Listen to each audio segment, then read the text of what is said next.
নবীজি বলছেন, না তোমরা আল্লাহর রাস্তায় দান করার জন্য ওমর চলে গেলেন, আলী রাদিয়াল্লাহু তাআলা চলে গেলেন, ওসমান রাদিয়াল্লাহু তাআলা চলে গেলেন, আবু বকর রাদিয়াল্লাহু তাআলা চলে গেলেন, সব সাহাবীরা চলে গেলেন, কেউ থাকলেন না।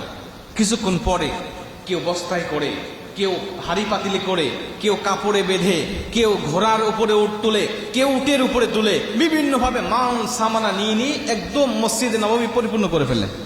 রাসূল সাল্লাল্লাহু আলাইহি ওয়াসাল্লাম দেখলেন ওসমান রাদিয়াল্লাহু তাআলা আনহু কয়েকটি উটের উপরে বড় বড় পোটলা করে করে নিয়ে আসতেছেন, এবং তার সম্পদ এত পরিমাণ ছিল যে মসজিদে নববীর মধ্যে জায়গা না হওয়ার কারণে এটা বাহিরে স্তূপ করে ওসমান রাদিয়াল্লাহু তাআলা আনহুর সম্পদটা রাখার দরকার হলো। জোরে বলুন সুবহানাল্লাহ। মুসলমান ভাইরা আমার, রাসূল সাল্লাল্লাহু আলাইহি ওয়াসাল্লামের সমস্ত সম্পদগুলো দেখার পরে, সমস্ত সম্পদের দিকে তাকানোর পরে সবাইকে জিজ্ঞাসা করতে লাগলেন, ডাক দিয়া বললেন, ওমর রাদিয়াল্লাহু তাআলা আনহু বলো, তুমি কি সম্পদ নিয়ে এসেছো? তুমি বাসায় কি সম্পদ রেখে এসেছো? নবীজি বলছেন না তুমি কতটুকু নিয়ে এসেছো, আলীকে বলছেন না তুমি কতটুকু নিয়ে এসেছো, তোমার সম্পদের পরিমাণটা কত, তুমি আমার জন্য কত হাজার দিনার নিয়ে এসেছো, এটা নবীজি বললেন না, বললেন তুমি কি নিয়ে এসেছো এবং বাসায় কি রেখে এসেছো। ওসমান রাদিয়াল্লাহু তাআলা আনহু সর্বপ্রথম ডাক দিয়ে বললেন, নবীজি আমি আমার সম্পদের হিসাব করে পুরা সম্পদটাকে 4 ভাগ করেছি, 3 ভাগ বাসায় রেখে এসেছি, আর 1 ভাগ আমি আপনার জন্য নিয়ে এসেছি আল্লাহর রাস্তায় যাওয়ার জন্য। ওমর রাদিয়াল্লাহু তাআলা আনহু ডাক দিয়ে বলছেন, ইয়া রাসূলুল্লাহ আমি আমার সম্পদটাকে 2 ভাগ করেছি, 1 ভাগ বাসায় রেখে এসেছি আর বাকি অর্ধেক আমি আপনার জন্য নিয়ে এসেছি।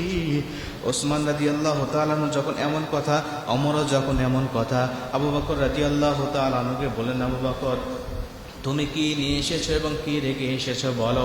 আবু বকর রাদিয়াল্লাহু তাআলা আনহু উঁচা মাথাটা নিচু করে ফেললেন, ছলছল চোখের পানি ছেড়ে দিয়ে ডাক দিয়ে বলছেন, ইয়া রাসূলুল্লাহ ইয়া হাবিবাল্লাহ, আল্লাহ আমাকে যেটুকু সম্পদ দিয়েছে আমার সম্পদটাকে 1 ভাগও আমি করি নাই, 100% আমি বাসা থেকে নিয়ে এসেছি, আর বাসাটা খালি হবে বিদায় শুধুমাত্র আপনি এবং আল্লাহর নাম রেখে এসেছি।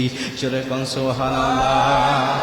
আমার বাসায় কোনো সম্পদ রেখে আসি নাই, শুধু আপনি এবং আল্লাহ ছাড়ার কিচ্ছু আমার বাসার মধ্যে নাই। আল্লাহ রাসূল ডাক দিয়ে বলছেন, ওসমান রাদিয়াল্লাহু তাআলা আনহু এত সম্পদ নিয়ে এসেছে, যার সম্পদ জায়গা হচ্ছিল না।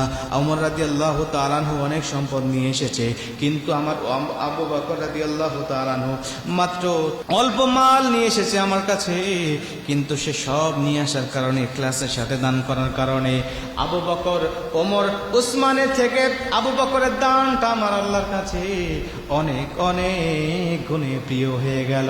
জোরে বলুন সুবহানাল্লাহ। এবং পরবর্তীতে নবীজি যখন চলে গেলেন, শুধু এই বক্তব্যটাকে কেন্দ্র করে অনেক ঐতিহাসিকগণ বলছেন যে এই শুধু আল্লাহ আবু বকরকে দিলেন 1 নম্বরে, ওমরকে দিলেন 2 নম্বরে এবং ওসমান রাদিয়াল্লাহু তাআলাকে 3 নম্বরে ফেলালেন। ঠিক সেইভাবে একই ফরাজে আল্লাহ এই সাহাবীদের, নবীর এই সাহাবীদেরকে 1 নম্বরে খলিফা বানালেন আবু বকরকে, 2 নম্বর খলিফা বানালেন ওমর রাদিয়াল্লাহু তাআলা আনহুকে, এবং 3 নম্বর খলিফা বানালেন হযরত ওসমান রাদিয়াল্লাহু তাআলা আনহুকে, 4 নম্বরে বানালেন হযরত আলী রাদিয়াল্লাহু তাআলা আনহুকে। জোরে কোন সুবহানাল্লাহ। দান করতে হবে এমন